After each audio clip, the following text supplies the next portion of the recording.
आकाशवाणी लखनऊ से प्रस्तुत हैं प्रादेशिक समाचार।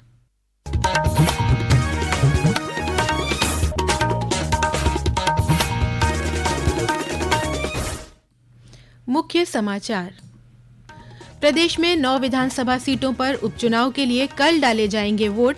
34 लाख से अधिक मतदाता करेंगे 90 प्रत्याशियों के भाग्य का फैसला। 23 नवंबर को होगी मतगणना। केंद्रीय शहरी और आवास राज्य मंत्री तोखम साहू ने आज लखनऊ में 2 दिवसीय कार्यशाला का किया शुभारंभ। कहा, पूरी दुनिया में हो रही है स्वच्छ भारत मुहिम की चर्चा। उत्तर प्रदेश माध्यमिक शिक्षा परिषद ने जारी किया हाई स्कूल और इंटरमीडिएट परीक्षा का कार्यक्रम। 24 फरवरी से शुरू होकर 12 मार्च तक चलेंगी परीक्षाएं। और वायु प्रदूषण के चलते गौतम बुद्ध नगर और मेरठ में कक्षा 12 तक के स्कूलों में घोषित किया गया अवकाश। निर्माण कार्यों पर लगी रोक।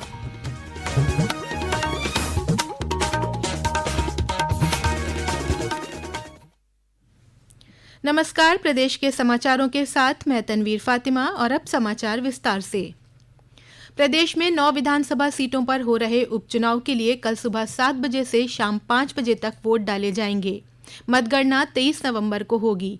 उपचुनाव में करीब 34 लाख से अधिक मतदाता 90 प्रत्याशियों के भाग्य का फैसला करेंगे।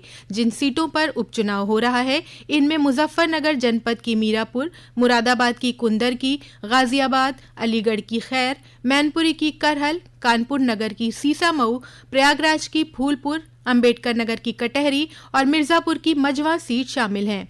सबसे अधिक 14 प्रत्याशी गाजियाबाद विधानसभा निर्वाचन क्षेत्र में हैं। वहीं सबसे कम 5 प्रत्याशी खैर और सीसामऊ विधानसभा निर्वाचन क्षेत्र से चुनाव लड़ रहे हैं। इस बीच उपचुनाव वाले निर्वाचन क्षेत्रों में पोलिंग पार्टियां पहुंच गई हैं। एक रिपोर्ट। निर्वाचन आयोग के अनुसार मतदान के लिए मतदाता फोटो पहचान पत्र के अलावा 12 अन्य पहचान पत्र जैसे PAN card, driving licence, passport, डाकघर द्वारा जारी किए गए फोटो युक्त पासबुक और स्वास्थ्य बीमा स्मार्ट कार्ड आदि मान्य होंगे। 9 विधानसभा निर्वाचन क्षेत्रों में कुल 3718 मतदेय स्थल तथा 1917 मतदान केंद्र बनाए गए हैं। चुनावी प्रक्रिया को संपन्न कराने के लिए 9 सामान्य प्रेक्षक, 5 पुलिस प्रेक्षक के अतिरिक्त 350 sector magistrate, 56 zonal magistrate, 60 strategic magistrate और 745 माइक्रो ऑब्जर्वर तैनात किए गए हैं। मतदेय स्थलों पर लाइव वेबकास्टिंग की भी व्यवस्था की गई है। दिव्यांग मतदाताओं के लिए मतदान केंद्रों पर व्हील चेयर एवं वॉलंटियर्स की व्यवस्था रहेगी। निष्पक्ष और शांतिपूर्ण मतदान कराने के लिए पर्याप्त मात्रा में अर्धसैनिक बलों की तैनाती की गई है। इसके साथ ही स्ट्रांग रूम की जिम्मेदारी अर्धसैनिक बलों को दी गई है। सुशील चंद्र तिवारी, आकाशवाणी समाचार, लखनऊ।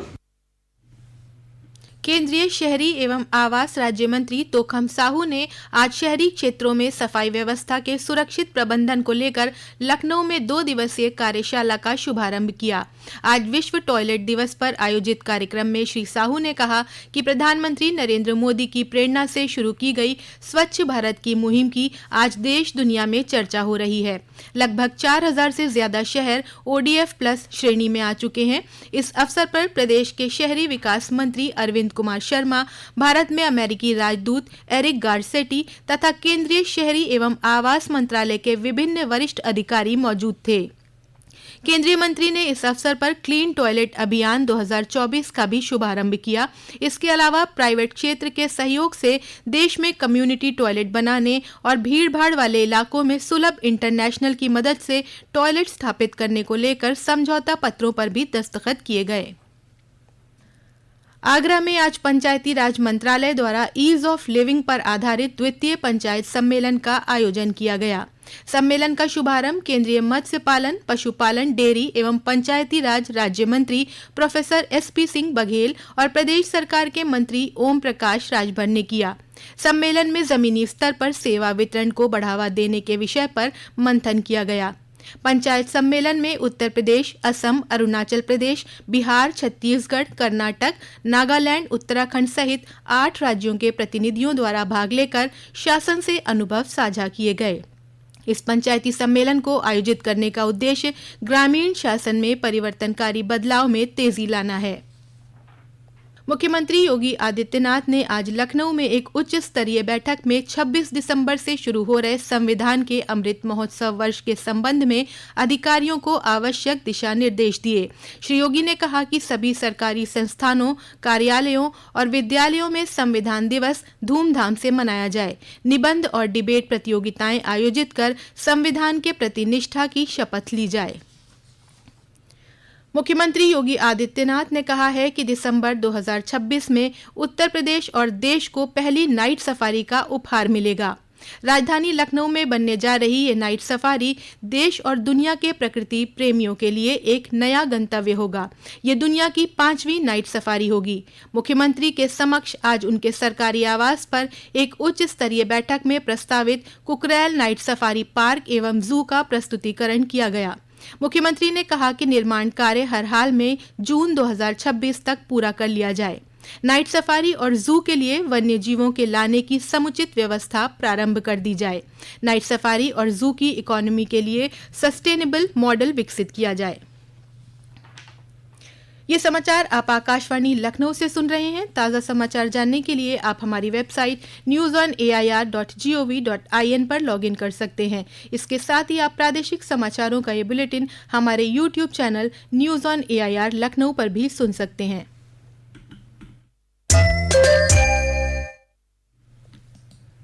उत्तर प्रदेश माध्यमिक शिक्षा परिषद की हाई स्कूल और इंटरमीडिएट वर्ष 2025 की परीक्षाएं 24 फरवरी से शुरू होकर 12 मार्च तक चलेंगी। इसमें कुल 54,38,597 छात्र छात्राएं शामिल होंगे। पेश है एक रिपोर्ट। यूपी बोर्ड के सचिव भगवती सिंह के मुताबिक इस बार 12 कार्य दिवस में हाई स्कूल और इंटरमीडिएट की परीक्षाएं संपन्न होंगी। हाई स्कूल में इस बार 27,04,000 तथा इंटर में 26,98,000 परीक्षार्थी पंजीकृत हैं। उत्तर प्रदेश बोर्ड ने परीक्षा से 3 महीने से अधिक समय पहले ही कार्यक्रम जारी कर दिया है। पहली पाली की परीक्षा सुबह 8:30 बजे से 11:45 तक और दूसरी पाली की परीक्षा दोपहर 2 बजे से शाम 5:15 बजे तक होगी। समाचार कक्ष से शैलेंद्र शर्मा। दिल्ली NCR में वायु प्रदूषण खतरनाक स्तर पर पहुंच गया है। प्रदेश के गौतम बुद्ध नगर जिले में वायु प्रदूषण को लेकर जिलाधिकारी मनीष कुमार ने सभी स्कूलों को 23 नवंबर तक बंद रखने के आदेश दिए हैं। इस दौरान ऑनलाइन कक्षाएं चलेंगी।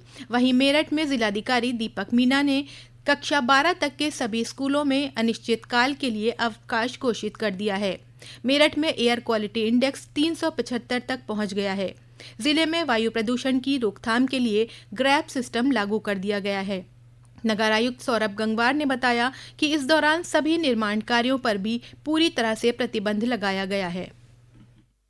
ग्रैब 4 लागू हो रहा है तो ग्रैब 4 में काफी रिगरस हमें एक्टिविटीज को रोकना पड़ता है रिग्रेसिवली, और उसमें जितने भी निर्माण कार्य हैं इंक्लूडिंग रोड्स एक्सेट्रा उन पे भी हमें प्रतिबंध करना है। ग्रैब 4 में वो सारी एक्टिविटीज भी शामिल हैं जो ग्रैब 1, ग्रैब 2, ग्रैब 3 में हमें प्रतिबंधित करनी है, और इसके तहत अभी डिटेल्ड गाइडलाइंस तो जिला प्रशासन के द्वारा भी जारी की जाएंगी। हमारी तरफ से जो भी मेन एक्टिविटीज बैन में शामिल होती हैं प्रतिबंध में, उसमें हमने लागू कर दिया है। पानी का छिड़काव भी किया जा रहा है और एंटी स्मोक भी रेगुलरली चला रहा है, जिससे कि हम जनता को राहत दें।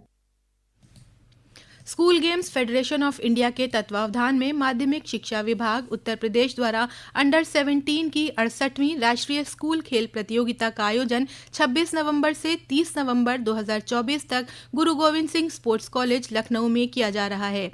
प्रतियोगिता के शुभंकर और ट्रॉफी का आज प्रमुख सचिव माध्यमिक शिक्षा दीपक कुमार ने अनावरण किया। उन्होंने कहा, हम लोगों ने माध्यमिक में एक स्पोर्ट्स फॉर स्कूल्स कार्यक्रम शुरू किया है और इसमें अभी तक बेसिक शिक्षा के 18,500 विद्यालय, माध्यमिक शिक्षा के 12,000 और कस्तूरबा गांधी जो बालिका विद्यालय हैं वो सभी 733, उनके लगभग 2,08,000 विद्यार्थियों को हम लोगों ने इसमें जोड़ा है। और इसमें हम लोग 3-4 चीजें उपलब्ध करा रहे हैं, क्योंकि अगर खेलों को बढ़ावा देना है तो उसके लिए एक तो बच्चों को प्रोत्साहित करना होगा, ज्यादा से ज्यादा उनके लिए प्लेग्राउंड डेवलप करा रहे हैं ताकि बच्चों को स्कूल में या स्कूल के आसपास एक प्लेग्राउंड मिल सके। उनके लिए कोच होना चाहिए, उनको ज्यादा से ज्यादा हम कॉम्पिटिशन्स उपलब्ध कराएं।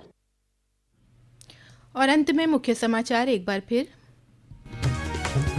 प्रदेश में 9 विधानसभा सीटों पर उपचुनाव के लिए कल डाले जाएंगे वोट।